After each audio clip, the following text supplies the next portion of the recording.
Thank you for joining our Chan class here at Wei Mountain Temple. We are doing the Chan class for the Western, for the USA timetable. How's everyone today? Anyone has any questions, comments? Okay, if not, they can go into the Song of Enlightenment.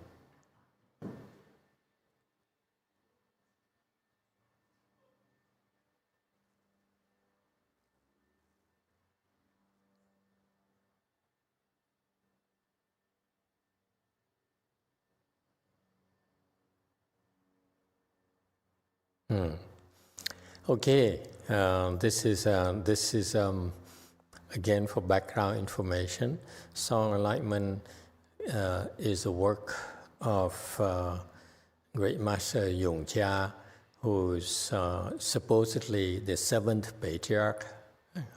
The sixth patriarch is a very famous Chinese monk, very famous Chinese patriarch. I feel he's definitely a Buddha. Well, just my personal opinion. And he trained a lot of eminent Chan masters. And he's the one who really elaborated extensively on the certain teaching Dharma in Chinese Chan. Okay, so he's the first one who explained it extensively. And he trained a lot of good Chan masters, and below him, for the next generation, there were recognized 4 patriarchs, because he's so talented, his Dharma is so profound, that they needed 4 different people to be able to understand the Dharma, his Dharma. Okay, he's a rarity. And Yongjia, Master Yongjia is one of them. So Yongjia became enlightened, and then he came to the 6th patriarch to get certification.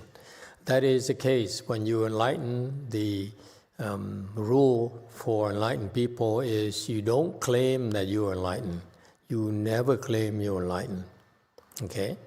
Those who claim they're enlightened are not really enlightened. Okay, because after you become enlightened, before you're enlightened, enlightenment is such a big deal to you. No? That's why you're here. I say, I'm here because I want to become enlightened. But after you become enlightened, you just, is that all? and you say, I don't understand why people are so impressed with enlightenment. There's nothing to it. That's why they're too embarrassed to talk about it. It's my personal version. Okay. But the official version is that enlightenment, after you become enlightened, it's no longer a big deal like before you became enlightened. And therefore, you don't even bother talking about it. I don't know if that makes sense to you. Before you enlightenment seems to be such a cool thing, fantastic thing. Once you become enlightened, you say, I'm no longer attached to enlightenment. Once you have it, what's the big deal? You see? So that's why truly enlightened people never talked about it, never really tell others that they are enlightened. And that's why the rule of thumb for enlightened people is that since they cannot tell, they won't tell others they're enlightened, but they're supposed to seek another good advisor to get certified as being enlightened. So Yongjia, Master Yongjia, knew that. He said, I think I have a cool state. Okay. And so he sought the 6th patriarch for certification. And the 6th patriarch looked at him and certified him. And then after he was certified, he immediately wanted to leave. He said, okay, thank you, I'm out of here. You see? So that's typical enlightened people. They're not attached to anything, including a six-page chart. If I were him, I say, oh, please take me, please take me. I always adored you and admire you, and you're the best thing that could happen to the world. But no, Yung Cha is so cool. He says, okay, thank you, I'm out of here. And so that tells you that how detached Master Yung Cha was. And so the sixth patriarch then say, no, don't go, please stay. So the sixth patriarch is the one who begged him to stay. You see? So that's how Master Yung Cha is kind of a special dude. I mean, special monk. He has very few attachments. So he stayed there. Okay, so the sixth patriarch told him to stay. So he says, he's my teacher. If he certified me, I owe him that, and he's a better monk than me anyway. So he stayed for one night. So you see, Master Yung Cha is really has so few attachments. So he came back and he taught Chan in his small village. He didn't care. He didn't care to stay around. If he stuck around, for example, he would have had so many followers. But no, he said, I'm busy. I don't have time to stick around here. So I've got work to do. So he went back to his village, a small village somewhere in China. We don't even know where anymore. Probably Yongjia, whatever. It's his small village. He taught Chan. That's it. So never really achieved the big recognition, except for this one work. Thank you. So he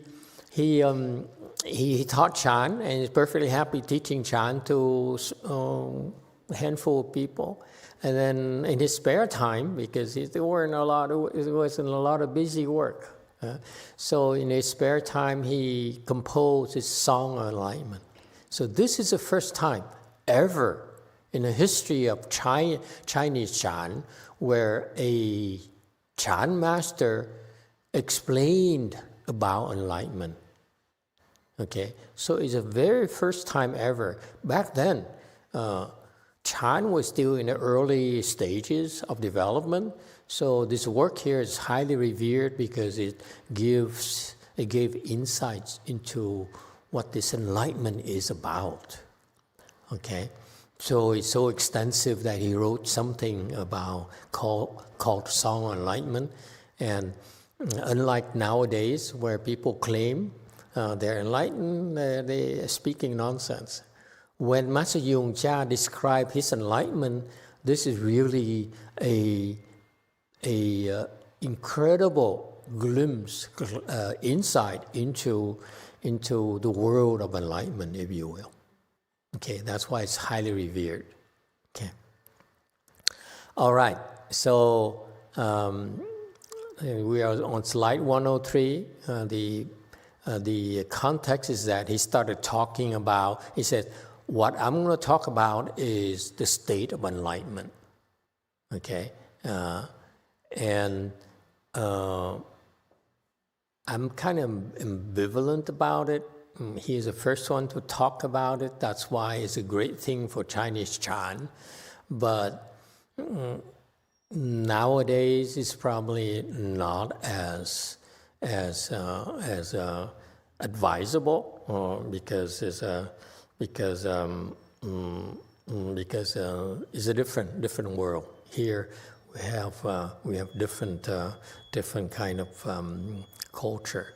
But he says my words describing enlightenment this is a nature. My words, it here says my description cuts directly through to the source. It has all the Buddha's seals. What he's talking about is in the Song of Enlightenment, his description of the state of enlightenment, okay, And if you're curious about enlightenment, this is a work you need to read and try to understand the explanation from Master Shenhua, okay, my Chinese teacher. So here Master Yongcha says, when I describe enlightenment for you, my words here in this work cuts directly through to the source, meaning cuts directly through, meaning that he doesn't beat around the bush. Okay? Cuts directly through. So enlightened people, after you become enlightened, typically when they communicate with us, they're very straightforward. So it's cut straight, okay? Cut directly or straight through. He doesn't beat around the bush, okay? There's no need for that. And so this is one of the salient characteristics of people who have wisdom in Buddhism. Okay? They no longer beat around the bush. Okay? So cuts directly through, meaning that there is a lot more information available in Buddhism that are not the direct description of enlightenment. Okay, so what I do for you, Master Yongcha says, is that I will cut through all the discrepancies or inconsistencies or the ambiguity of the description of in Mahayana for you. And this is the nature of Chan. Chan is that it's 教外. It is transmitted outside of the teaching, meaning it doesn't necessarily depend on the teaching. Okay, you don't necessarily have to depend on the Buddhist teachings, in order to become enlightened. Okay, it's a different way to reach or to get through to enlightenment, meaning that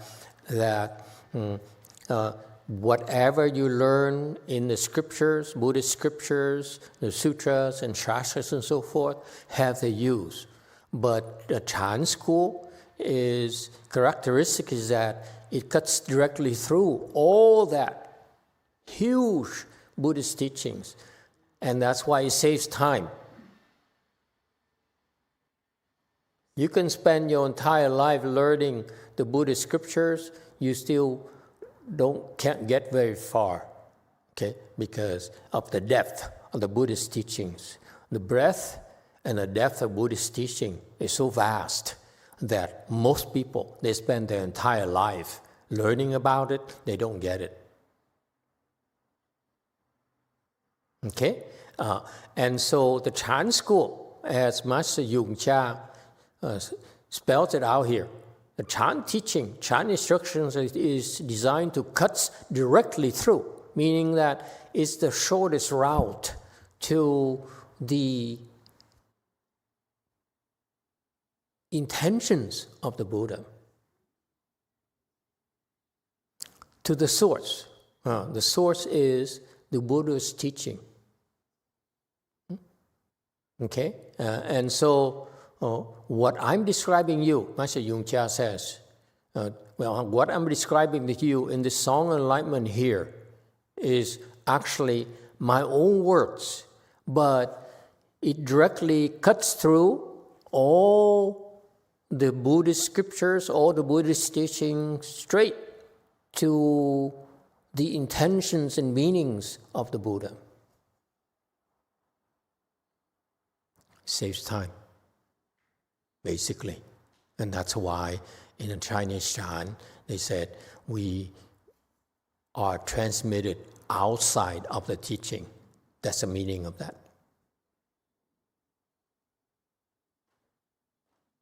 Okay?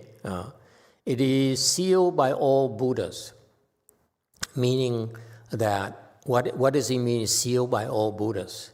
It means that seal of certification When you talk about seal, it's a seal of approval, a seal of authenticity. Okay, so my teaching here has been validated, has been authenticated by the Buddhas themselves. It's a very, very strong statement.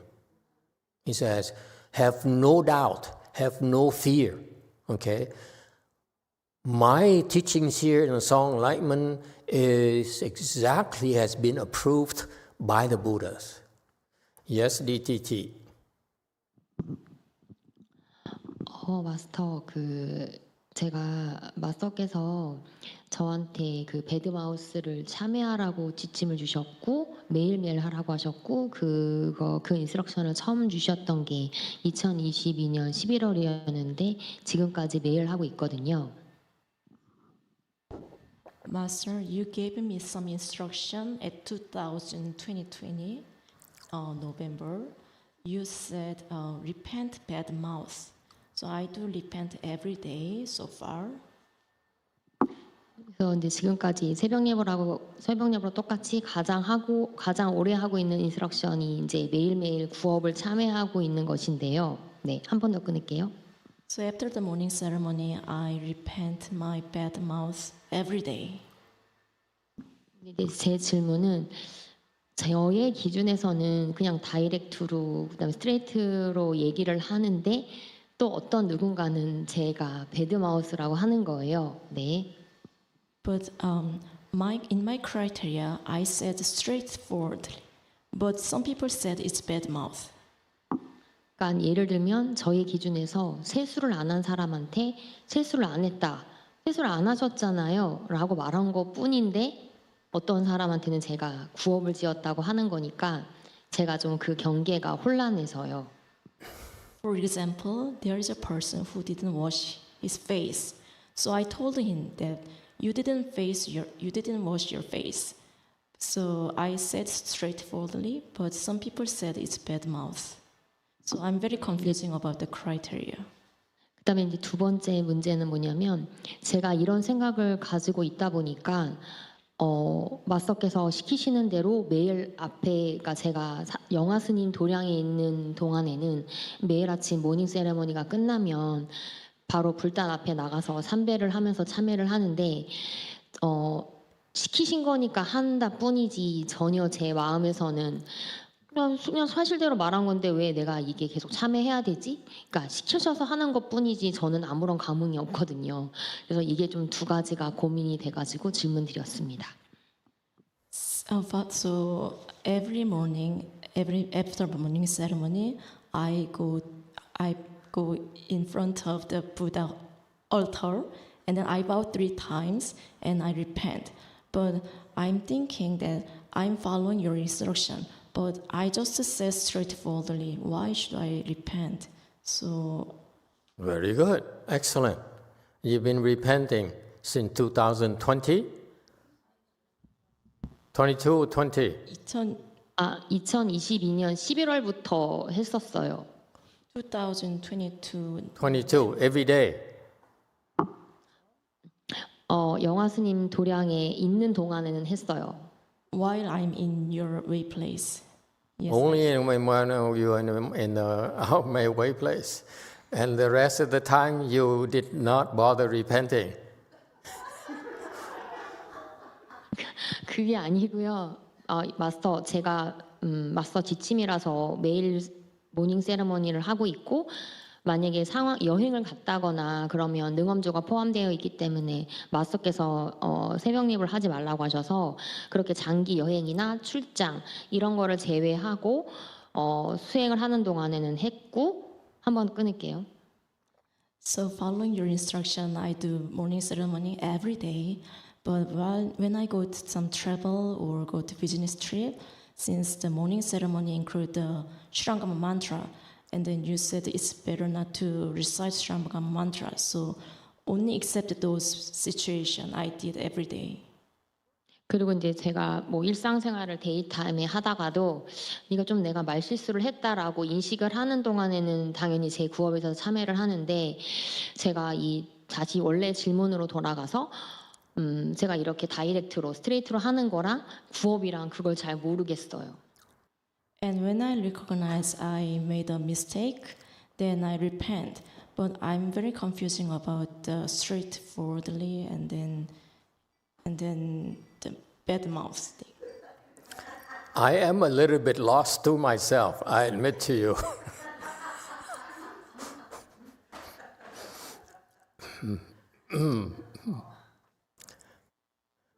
Honey, there's something called the middle way. Okay, so we've been repenting all these years, the last 2 years, and you try to be straightforward. Okay, it's a good thing. Okay, now it's time for you to also repent for being too direct.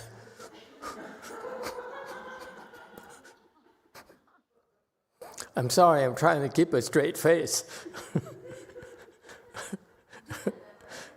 Okay? Can you add that to your daily morning routine? Especially the days that you don't show up to the temple, then you repent for being too direct. And you go to the temple, you repent for being not direct. 그다음에 말이 나온 김에 질문 드리는데 제가 모닝 세레모니 너무 오래 하고 있다고 생각하거든요. 지금 한 횟수로 제가 2021년부터 했으니까 지금까지 하고 있어서 좀 모닝 세레모니를 다른 걸로 대체해 주시면 안 될까 말이 나온 김에 여쭤봤습니다. And then one more question. I keep my morning ceremony, continuously doing it from 2021. And then I think I did it too long. So could you give me another instruction instead of morning ceremony? Repent that too.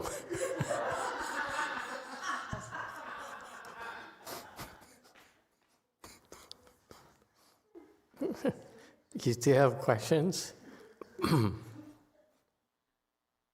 You're welcome. Yeah. 일가자인데 너무 모닝 세레모니를 오래 한 것 같아서요. 이건 중도가 아닌 것 같아요. I'm a lay person, but I did the morning ceremony for so long time. So I think it's not a middle way.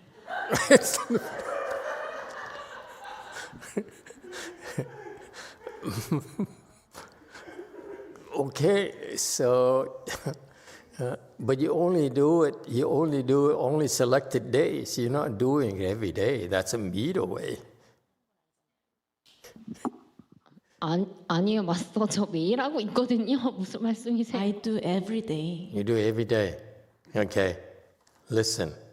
That's why you calm down so much. Okay. Can we be direct? May I be direct with you?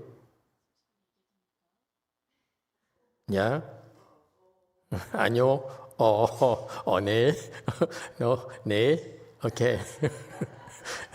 네 in Korean for you, non-Korean people means yes. This is how they say yes.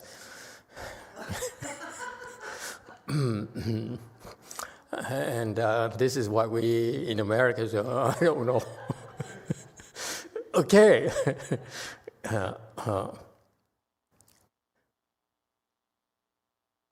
Has your husband complained about you?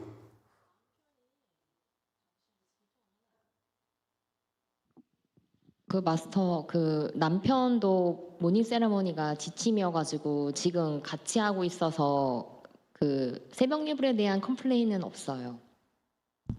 My husband's instruction is also doing morning ceremony, so we do together. So he doesn't complain about the morning ceremony.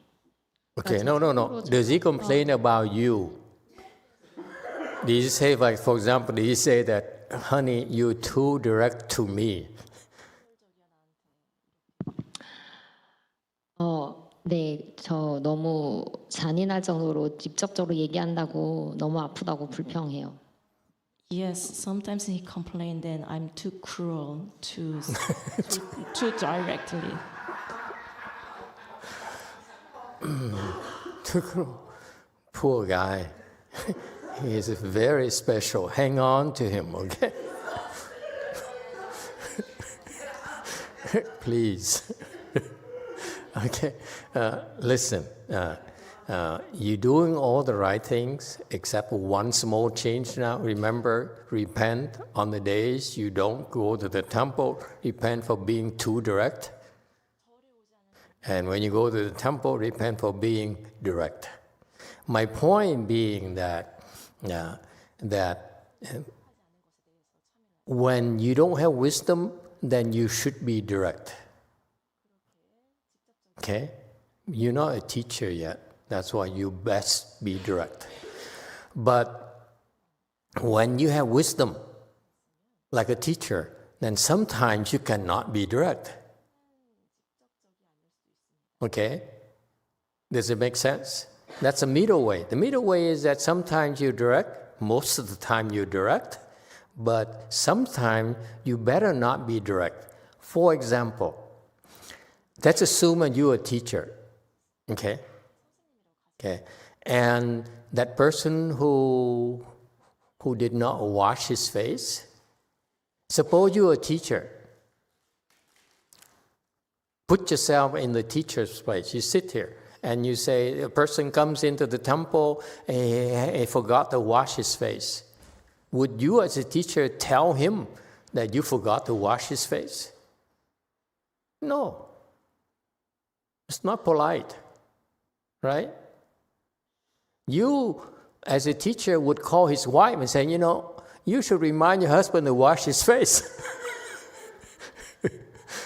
That's being direct. That's being indirectly direct.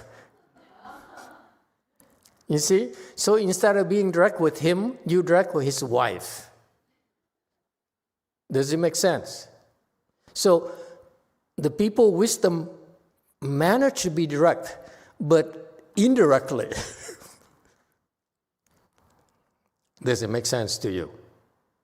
So sometimes, my point being that sometimes you should be direct, but if being direct hurts someone's feelings, okay, then you don't want to hurt his feelings.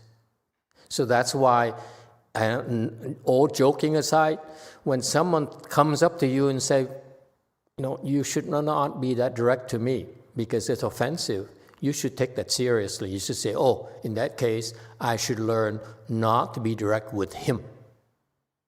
But other people who don't complain, especially in a temple environment, it's perfectly okay for you to be direct. Okay? Because if you offend people, tough luck. Okay? However, that's part of our cultivation. You're supposed to be direct, and the people who are offended by that, if they hear, they learn to cultivate and learn to deal with that. However, there's some special cases where the gentleman there who says, I can't take this, you're too direct with me, that really hurts. Then you should step back. You understand? That's a middle way. The middle way is that we're supposed to be direct, and there's a price to pay for everyone. When we direct, we offend people. People are hurt by that. Okay? Since they're all cultivating, that helps them. That's a good thing. It's a good thing to be hurt every now and then when you cultivate. Okay? It wakes you up. Makes you more humble. That you're not perfect. Someone is reminding you you're not as perfect as you think you are. So it's a good thing. So they're doing us a favor when they hurt our feelings in a temple environment. Okay? However, there's exceptions where when you're too direct and it really hurts some people, they can't take it to the point where they come at you and say, you are too much for me. That's when you learn to back off and stop being direct to that person. So those are exceptions. In Buddhism, by the way, in all instructions, you are supposed to be direct is the main instruction, but also in all instructions, there are exceptions. So exceptions that you cannot be direct with people who will be hurt by that. Our intention of being direct is not to intentionally hurt anyone at all. Yes, we're going to offend them. Yes, they're going to be upset at us. That's normal, but not to the point where they cannot take it and they will run away from the temple. Then you're hurting them. You understand? So you can be direct up to the point where you start really hurting people and they would run away. But if you are direct and the feelings are hurt, but they're willing to work on their feelings, okay? Because basically, when you're direct, it's gonna ruffle a lot of feathers, will hurt a lot of people's feelings. And that's what cultivation's about. You cultivate so that you can not be hurt.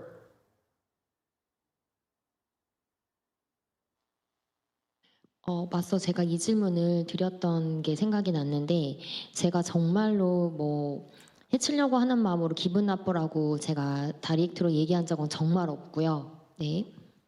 Master, I never say something directly to harm others intentionally. 근데 이제 제가 다이렉트로 얘기를 했는데 상대방이 상처를 받았을 때, 그러니까 상대방 기분이 나빴을 때 제가 상대방한테는 바로 사과를 했었거든요. When I say something directly and they feel they got offended, then I apologize them.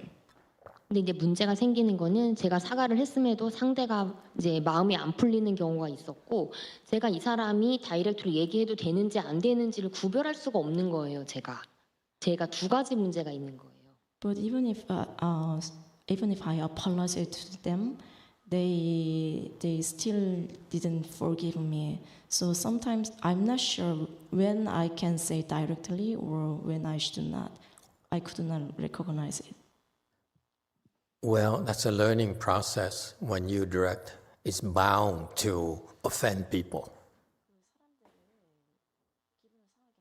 Most of the time when you direct, it's not pleasant. And that's the nature of our cultivation. We don't pretend. Okay? In our temple, you can be yourself. You can express yourself. And if people happen to ruffle people's feathers and offend people, and they show it, we repent. We apologize. Okay? That's what it takes to come to our temple. You come to our temple, we cultivate, and part of your cultivation is to learn to be direct yourself, and then when others are direct with you, they're going to hurt your feelings. You need to learn to deal with it. That's the nature of cultivation of big Dharma assembly. Okay?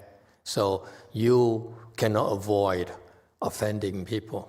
However, I need to caution you, in your culture, okay, you don't want to make people lose face publicly.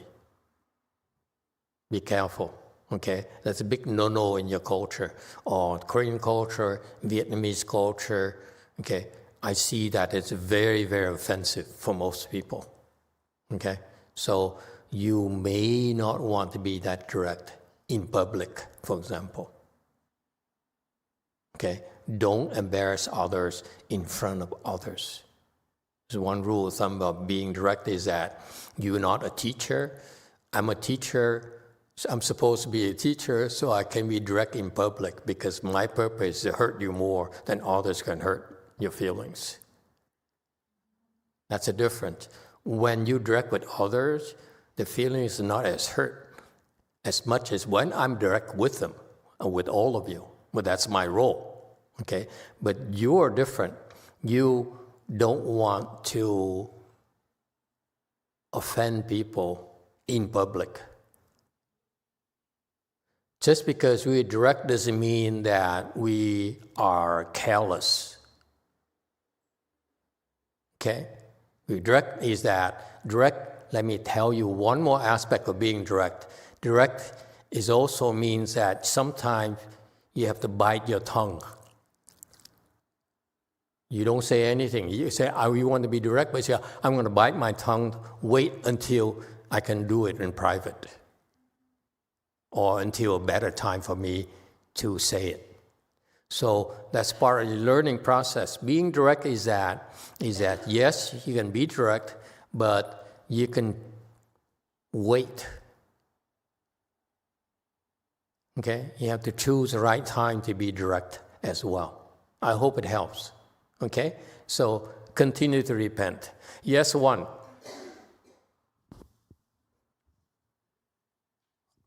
Master, I'd just like to say that a position I always go on is if you can't employ tact, just keep your opinions to yourself.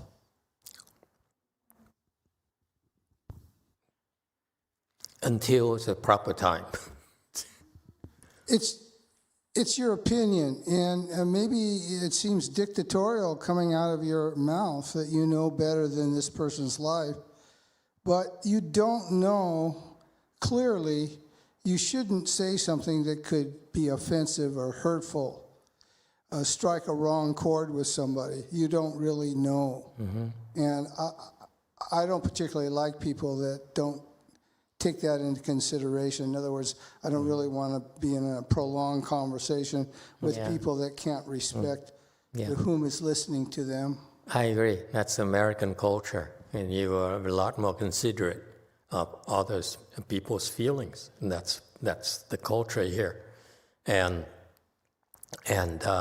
you and there. But I went to Korea, and I taught them that when they come to the temple, they can be direct.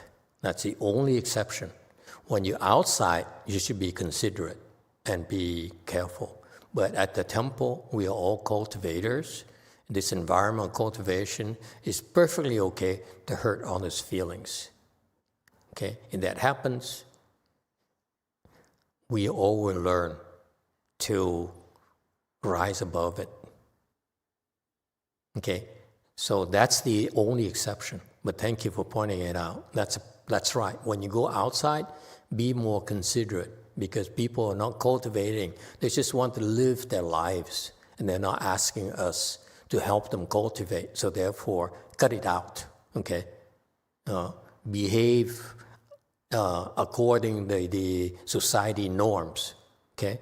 But when you come to the temple, at our temples in particular, this is where we people gather to cultivate, and therefore you can be direct, knowing full well that others can be direct towards you as well. So that's part of our different culture. Because this is a Mahayana concept where the Hinayana, they sit there and they meditate. Okay, they meditate for 10 years in the mountain. Okay, and this is what the Chan masters tell us. Say, go up the mountain, meditate for 10 years. They have a little bit of kung fu. They went down, and people look at them. They are too direct to them, and they lose all their samadhi power.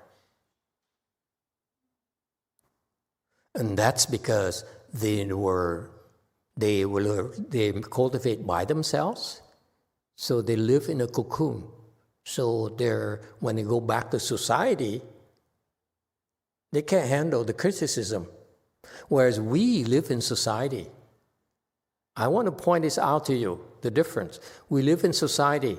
Therefore, when we meet others, even though they try to be nice and courteous to us, observe the proper protocols, they're bound to say things that will offend us. Yeah? It happens every single day. Okay? And we don't know how to handle it. We're so ill-equipped to handle criticism, to handle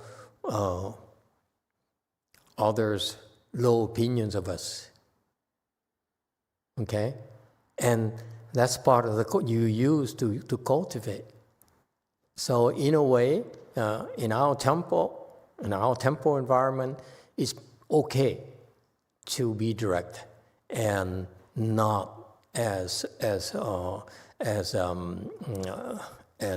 don't be so scared of offending people.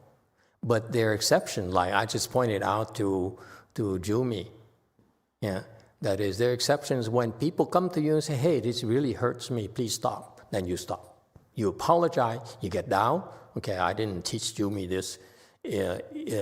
You get on your knees and say, I'm so sorry. And mean it. Because it's never my intention to hurt you this way. Please forgive me. Okay? I will never do it again. Get it, Jumi? You have to repent sincerely, because our intention when being direct at the temple is never to hurt anyone.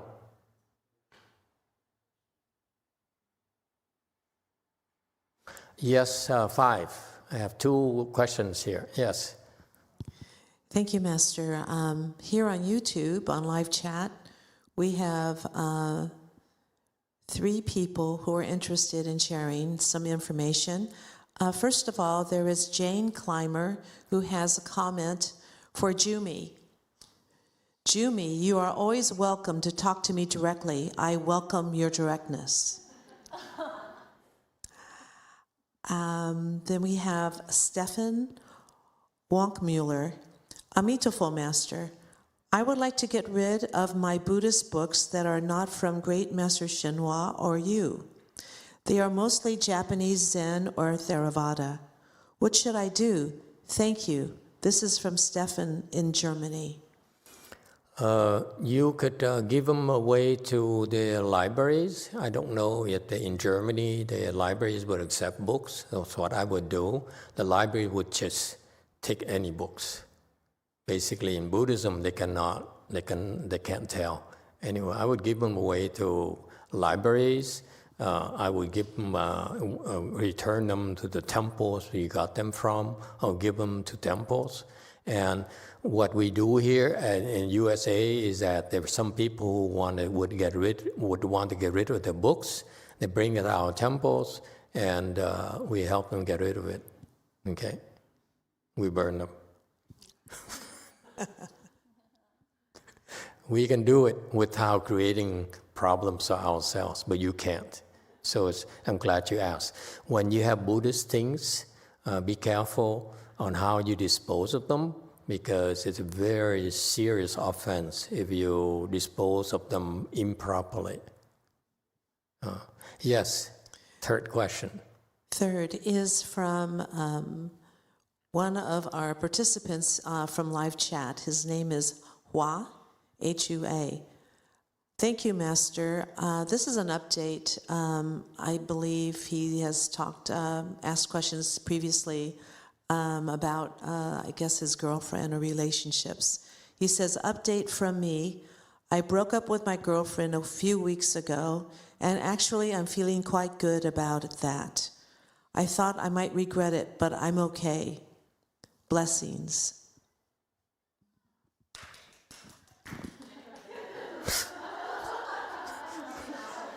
We don't destroy relationships.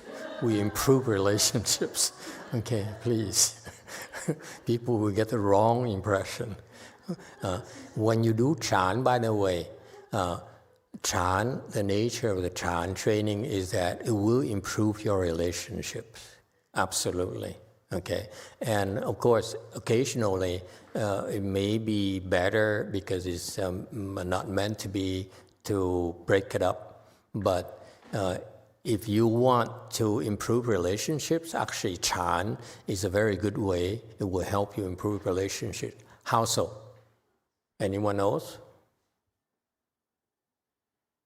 Yes, 7. Actually, I want to comment on the first question about of being direct and offending other people. Feel free. It's just my personal opinion. I feel that everything besides what we do, what we say, and the words we use can carry a certain amount of energy, and that energy can affect other people. So, and the other thing is the intention behind what we say and the words that we choose.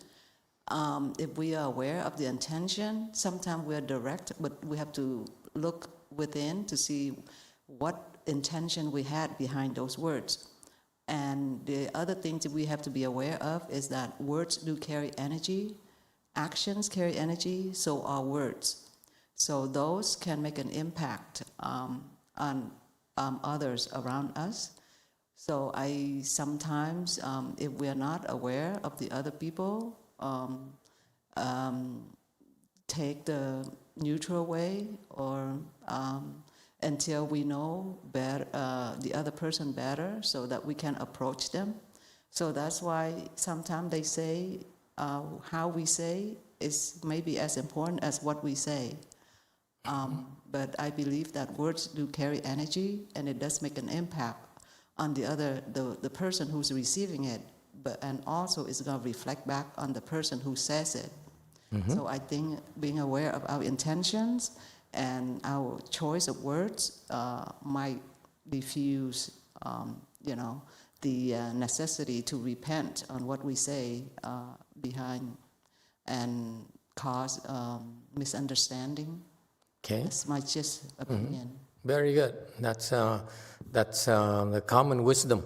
When you mature enough, you understand that words can hurt as much as well as words can help. And on the recipient side, also, if the understanding level is that to a certain level, and understand that the person who says those things doesn't mean any harm. So there's a point where the forgiveness come in to diffuse any consequence from that event. So forgiveness on the recipient side is also huge. That to have the ability to forgive. Don't do that. Cut it out. Don't. Fooling yourself. What you just talk about, you say, this person cannot possibly mean to harm me and hurt me with the words. How do you know? You don't know that person's intentions. So stop fooling yourself. That's nonsense. No, in general though. It's no generality. You don't need to interpret people's intentions. Because you don't know. So stop fooling yourself. It's not necessary. You should only look at yourself only. Don't worry about the other person. That's nonsense. But forgiveness... Forget about forgiving. Forgiveness sometimes is not for the other person, it's for yourself. No. You're fooling yourself. Don't do that. There's no need for it.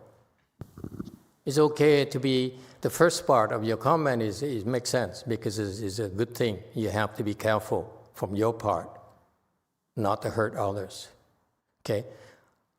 On the second part, where you look at people's intentions, it's nonsense. It's not cultivation. When we cultivate, we don't worry about the other person. We look at ourselves. I don't worry about the other person, but sometimes, like in real life, like like my husband says certain things to me, and things like that. But if I don't bring myself to the point of forgiveness, it only further add the spark to the whatever is there. So I have to stop myself and forgiving sometimes is not necessarily for him, but it's for me. You're fooling yourself. For myself. No, don't do that. No need. Okay?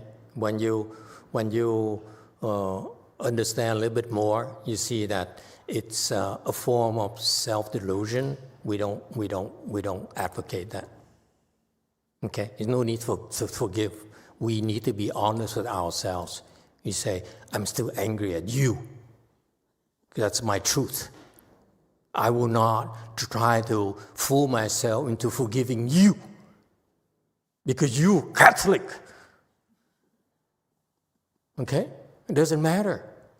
You need to be honest with yourself. You have to be direct with yourself. Don't beat around the bush. Oh, he didn't mean it. Look at his face. He's not that kind of person. No, stop fooling yourselves. No, I don't make excuses for him, but sometimes by forgiving the situation, it brings me peace. Don't forgive. You're fooling yourself again. You make excuses to fool yourself. It's unhealthy. if it's self-delusion, it's not a good thing to do, trust me. I would rather you stay angry. There's better, much more effective ways to deal with your anger than trying to delude yourself into forgiving. Nonsense. It's such nonsense to delude yourself. No need. Why? For the sake of peace, for the sake of harmony? That's nonsense. If society is built upon self-delusion, the society is nonsense. It cannot last. Relationships are not healthy. It's based on self-delusion. Be careful. Don't indulge in that. But just remember that. Okay, I know you share your own experience. It makes sense to you, work for you, but I submit to you that the second part, where you feel the need to forgive others for having offended you, is nonsense. There's no need. You have to be true to yourself. You have to say, I'm still angry because of those words.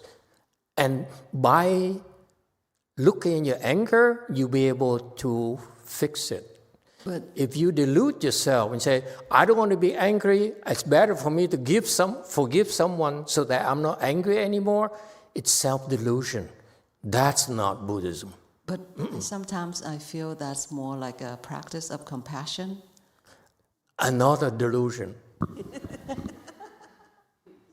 Be careful. Okay, this is where Buddhist teachings are abused and misinterpreted.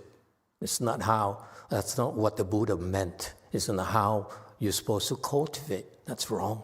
It's self-delusion. We don't advocate it. Yes, in the back. 8. Thank you, Master. I'd like to make some comments. During my first year of my marriage, I had a difficult time to communicate with my husband. And my husband being born here, and he's like totally Caucasian, I was communicating with him very directly. And I remember the first year of marriage, he told me, your words are like a razor blade. It hurts my feeling. And me being very direct person, I didn't get it. I didn't understand that I was hurting his feeling. But he kept mentioning that your words are hurting me. That's when you teach him, learn to forgive me.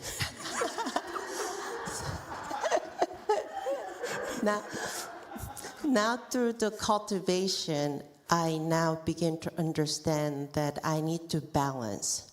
Sometimes it's being middle way and being at right timing, where I could be direct. Sometimes I can't. So I think... For you, most of the time you can't. Yeah. But through the cultivation, it That's really... a middle way. You Yes. have to recognize the balance. Right. So through the cultivation, I began to realize that it really helps the relationship between husband and wife. Yeah, we screw up. In a relationship, we all screw up and we recover. But don't fool yourself. There's no need, because it ruins relationships, by the way, in the long haul. Okay. Yes, 5. So I have a comment for the lady. I think I tried that too, like try to forgiving, as if I'm like someone who could forgive people. But in relationship, I think what I did was sugarcoating the situation. It's kind of like a low form of coping skill. It doesn't really resolve the problem. So when you really stop doing that, and just like Master said, looking at the problem and why am I angry, why am I hurt, then that really teaches me how to be a better person, and eventually it helps with the relationship. So I'm going to give you the answer. Time is short, so no more questions. We could be here forever. I asked you the question. What was the question? Anyone remembers? Jung, what's the question? He wasn't paying attention. Caught him finally. It's 5 minutes ago. The question is that when you practice Chan, it will improve interpersonal relationships. Why? let me tell you, this is a very important aspect that most people don't realize.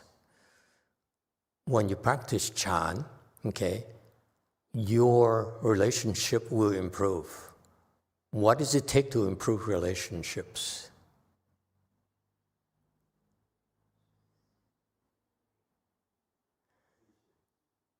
Patience. The patience, the Chan training, when you practice Chan, the way we train you, it will increase your patience. And that's the essential ingredient for improved relationship. We always have conflict. When you put two people together, it's always conflict. Doesn't matter. You start being lovey-dovey, and then won't be soon, I don't like you anymore. You look so ugly in the morning. You don't do dishes. You're a slob. You don't wash your face. Okay? So you're bound to have conflict. And this is why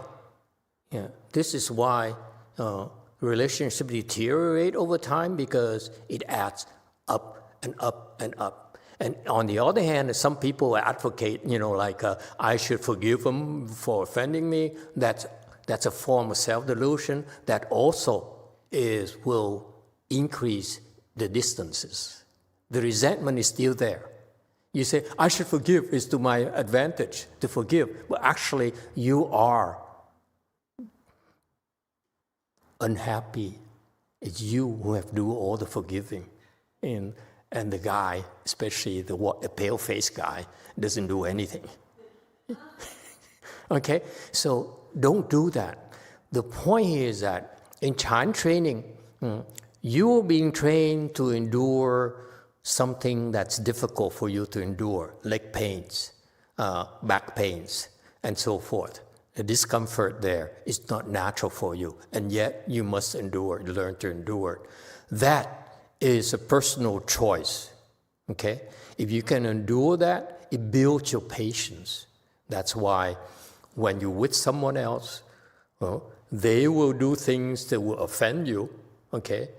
And you're able to, because of your daily practice of Chan, meditation, your tolerance level increases and it gets higher and higher and higher. That's why you can stay a little bit longer. It's in numbers, folks. You stay longer because you can take it more. Not because you forgive, not because you love. The love doesn't last very long. We all know that. No? Jung is still single, so let him figure it out. Okay? The rest of us who have been into meaningful relationship, it's disappointing.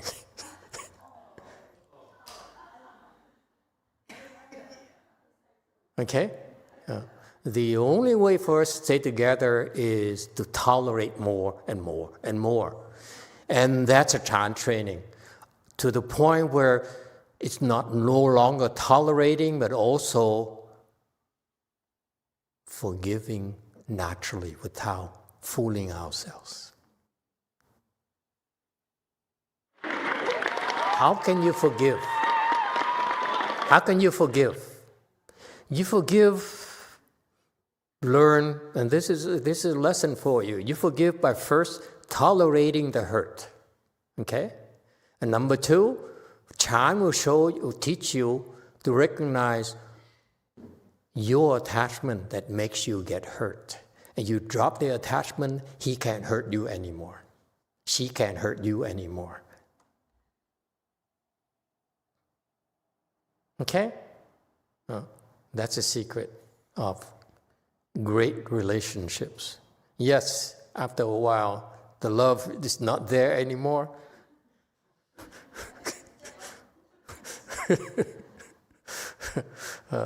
But we can tolerate it. DDT. 마스터 마지막으로 그러면 앞에 그러니까 매일 참회는 하는데 알터 앞에 가서 참회하는 것만 좀 수정해 주실 수 있을까요?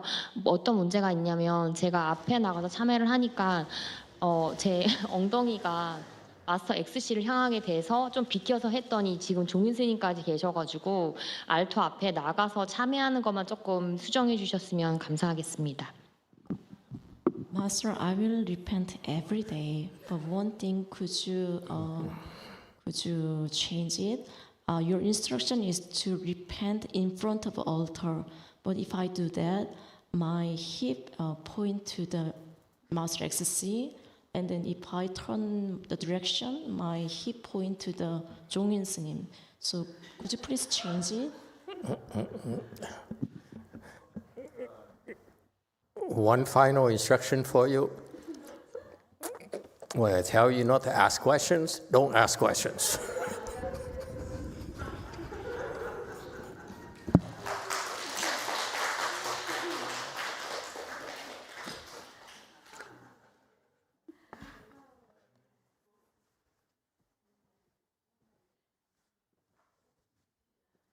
We stop here. Let's go have lunch.